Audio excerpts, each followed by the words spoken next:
Console mic switch off. On. So, I mean, as you were talking with them, I mean, it's very, very difficult not to, not to share those opinions. But anyway, I mean, like we said, the ministry can do anything. They can launch their own social media. I think they're trying to compete with President Trump with his social media. I mean, as Incorporated. Well, I think, as I was reading rightly, oh, by the way, James has just gone for his breakfast. Yeah. And he's gone for full English.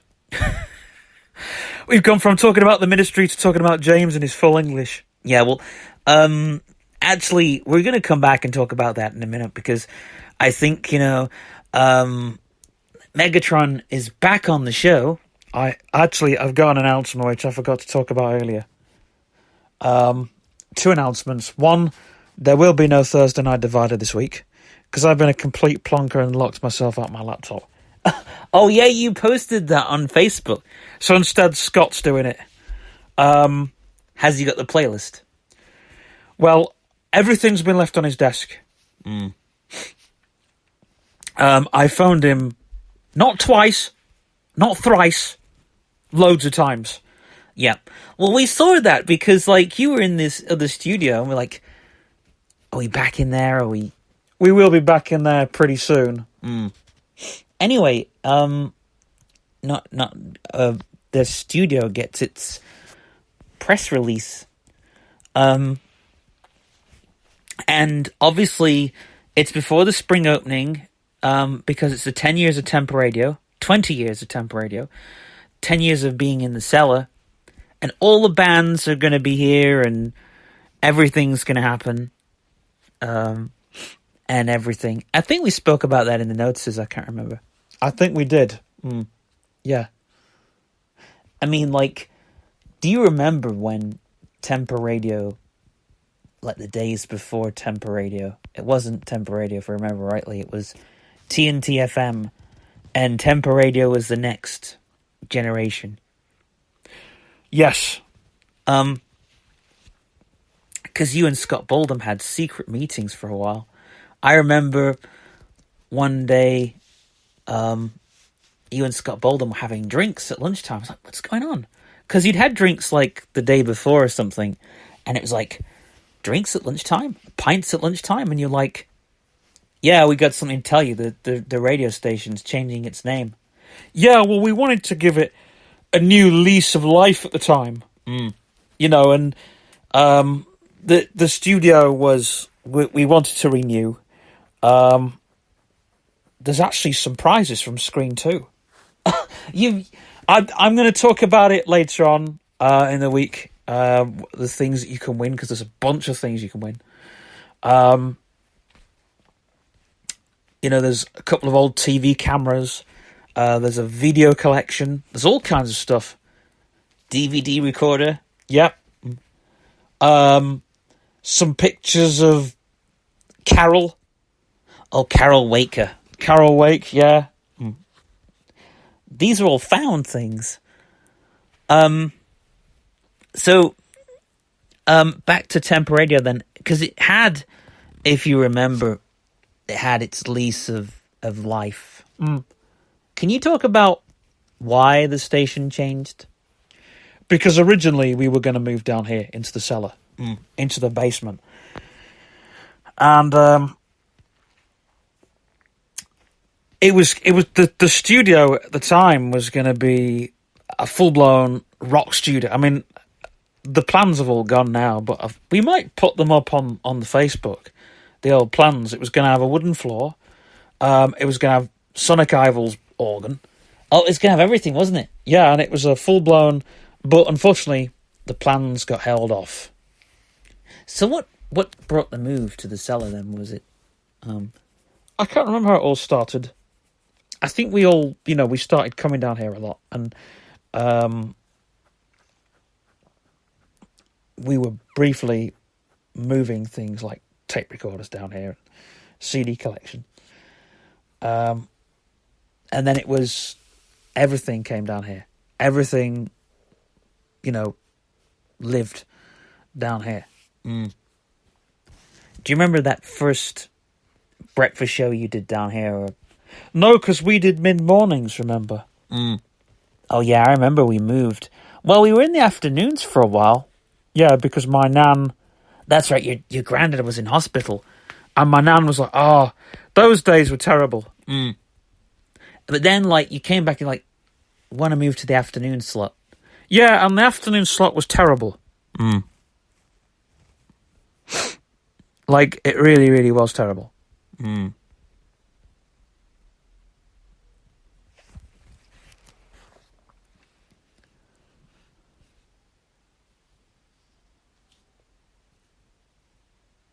I mean, do you want to talk about the afternoon slot a bit more, or do you want to kind of move on?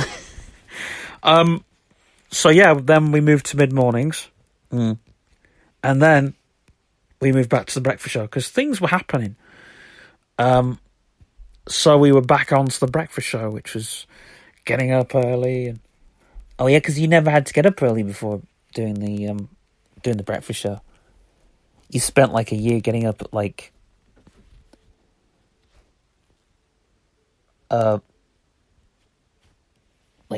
8 or 9 in the morning to get down for 10 or something. Well, the mid-morning show actually was from 9 till 12.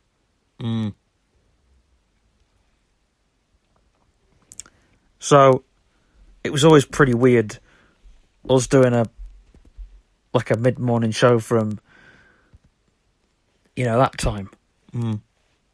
Then we moved back to the breakfast show slot again.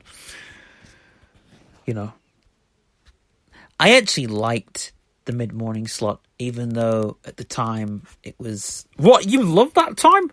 I think I did, because, but then it was we were big stars and everything.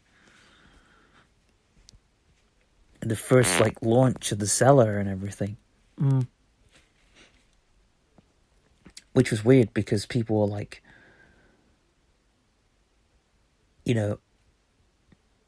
it was hey, Monstrel, that this, that, and the other's happening. You were yeah, and people were taking pictures of me, and yeah, and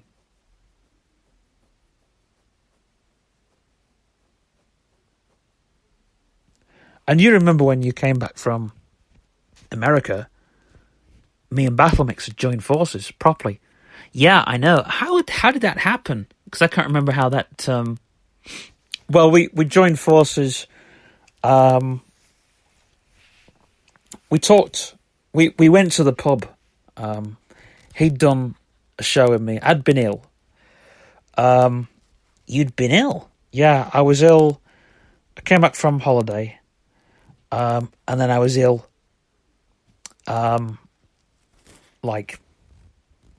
Over the Friday and Saturday, I can't remember. It was a pretty rough week. And then on the Saturday and the Sunday, we'd written the show. We'd scripted it. I was supposed to go for my exam on the Monday. That never happened. So we thought, we'll go in the studio and we'll do a show. You did it live, did you? I think we did it live, yeah. But the thing was, we heavily scripted stuff in those days. So we would hide at my desk. Because I would script everything. I would make a script of everything that we were going to do at the show, and then I had the list all ready of stuff that I'd stolen from Mail Scop. It was all in the iTunes library, and it was all ready to go. Because that's when we moved forward with the playlist. We'd moved from just cassettes and CDs to actually plug the laptop in, and that was, we were still using cassettes and CDs, but less. The studio was coming more digital. We were using CDs less and digital more, and you could hear it. You could hear in the shows, that we were using the computer more, which meant that we could have as many songs as we wanted in a show. But everything was prepared, because we'd spend ages doing the iTunes playlist, and then I'd come down here, and then we'd do the show.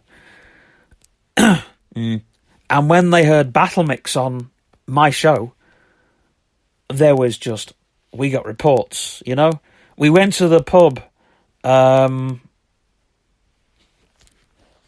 that day, I can't remember.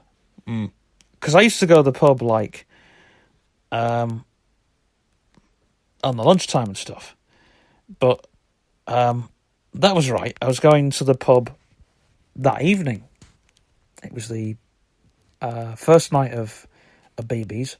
And then the Wednesday night, we went drinking again. But then on the Friday, I can't remember, we went to the pub during the weekend. And it was like, well, Monsterol's coming back. Why don't we do a show with Monsterol and we'll just stick Battle Mix on, if that's all right with Lee and Beyond. And Big Boy Rossi, actually. It wasn't, And so that's how it happened. I actually remember, coming on, and it was you and Battle Mix. And then it was you went to Fresh as Fair or something. And it was that was the year that we worked as a team, as a three. We didn't work as a two. It was because before Battle Mix came on the scene, we were working as a duo every week. And I felt at the time that when Battle Mix was brought to the table, we could do a lot with the show. I mean, just some immense times doing the show with Battle Mix. It wasn't as crazy, but, it was. There was some great shows I think we did. I liked doing the show with Battle Mix, me and you and Battle Mix. I think it was old times. Yeah. The way they marketed the shows at the time. The way I did it. The way I marketed the shows. You still are marketing the shows of the three biggest DJs come to life. But now, I think it's weird kind of me presenting instead of you presenting. Well, someone has to step to the mic. It just feels weird kind of not presenting the show anymore. Paying lower rates and stuff. It feels really weird. So, do you remember the first time that Temper Radio started to go on air? Yeah, I came back off holiday and it was weird because I kept saying TNT FM by accident on the... Yeah. Do you know, those shows, remember when the CD player broke down? And you're like, what should we do? Well, actually, we'll plug the tape machine into the karaoke machine. Yes! Yeah, the line in. Headphones to line in. That was our first... And do you remember we went really, really crazy with the production? We're like, well, we can do this. What does this do? It was Yeah, and then all these crazy new stories that you brought home. It was well, if we can go heavy production and all stories, we bring it to a show and see how that happens, see how that, sparks to light. Well, I was listening to some of the late TNT FM shows and the early Temper Radio shows.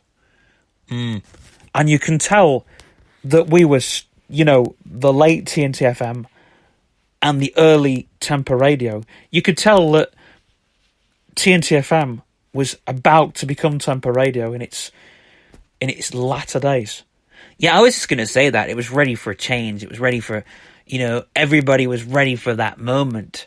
It was like Temper Radio was ready to happen from the get-go.